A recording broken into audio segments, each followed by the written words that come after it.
ప్రజల పక్షాన ప్రశ్నించే గొంతుకలను బీజేపీ ప్రభుత్వం అణిచివేస్తుందని ఢిల్లీ ఆప్ ప్రభుత్వ chief whip Telangana party incharge Dilip Pandey అన్నారు. ప్రశ్నిస్తే నాయకులను జైల్లో పెడుతుందని, దర్యాప్తు సంస్థలను దుర్వినియోగం చేస్తుందని ఆరోపించారు. ఇక ఢిల్లీలో ఆప్ ప్రభుత్వానికి కూల్చేసేందుకు కుట్ర చేస్తుందని, బీజేపీ ఎన్ని కుట్రలు చేసినా తాను భయపడమని తెలిపారు.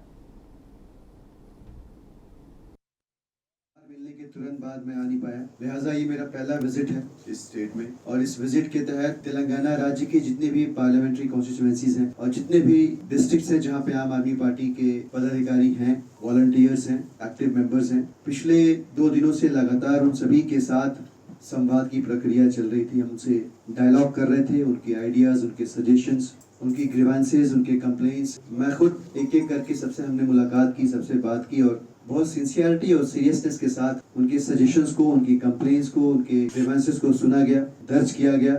आम आदमी पार्टी सही मायनों में आम लोगों की तो पार्टी है ही, वो नेताओं से ज्यादा कार्यकर्ताओं की पार्टी है। हमारा यकीन हमेशा से इस बात में रहा कि आम आदमी पार्टी में जो भी नेता बने, पार्षद बने, विधायक बने, सांसद बने, मंत्री बने, वो सिर्फ और सिर्फ अरविंद केजरीवाल जी के नेतृत्व और आम आदमी पार्टी के कार्यकर्ताओं की वजह से बने। बहुत सारे साथियों के फीडबैक थे आम आदमी पार्टी के काम करने के तरीकों